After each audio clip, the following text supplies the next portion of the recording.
নমস্কার, আমি আচার্য চন্দ্রানী ভট্টাচার্য। 2026-এ শনির অবস্থান বছরের শুরুর থেকেই মীন রাশিতে রয়েছে। তবে মীন রাশিতে শনি অবস্থান করছিল এতদিন পর্যন্ত পূর্ব ভাদ্রপদ নক্ষত্রে, কিন্তু 19শে জানুয়ারি থেকে শনির অবস্থান হতে চলেছে মীন রাশিতেই পূর্ব ভাদ্রপদ নক্ষত্র থেকে উত্তর ভাদ্রপদ নক্ষত্রে।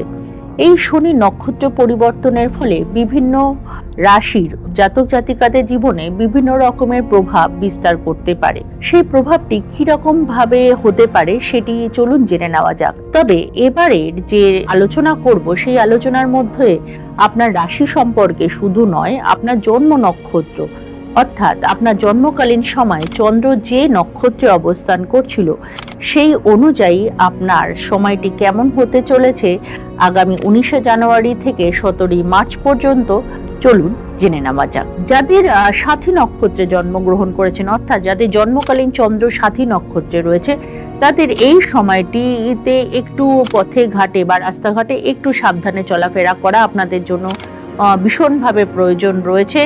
এছাড়াও এই সময়টিতে আপনাদের একটু শরীরের ব্যাপারেও একটু সচেতন থাকার প্রয়োজন রয়েছে।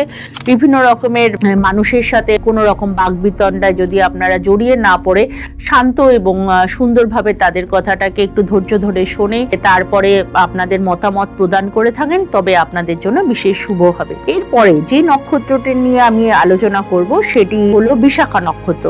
বিশাখা নক্ষত্র বৃহস্পতির নক্ষত্র। এই নক্ষত্রে জাতক জাতিকাদের আগামী সময়টি অর্থাৎ 19শে জানুয়ারি থেকে 17ই মার্চ পর্যন্ত সময়টি কেমন হতে চলেছে চলুন জেনে নেওয়া যাক। দেখুন, এই বিশাখা নক্ষত্রের জাতক জাতিকারা নর্মালি বৃহস্পতি জাতিকা হয়ে থাকেন, তাই এই নক্ষত্রে যে সকল জাতিকারা হয়ে থাকেন তারা যথেষ্ট বুদ্ধিমান বা জ্ঞান ইত্যাদি বিষয় তাদের একটা যথেষ্ট পীড়া থাকে জ্ঞান অর্জনের বা বিভিন্ন রকমের কাজের ক্ষেত্রেও।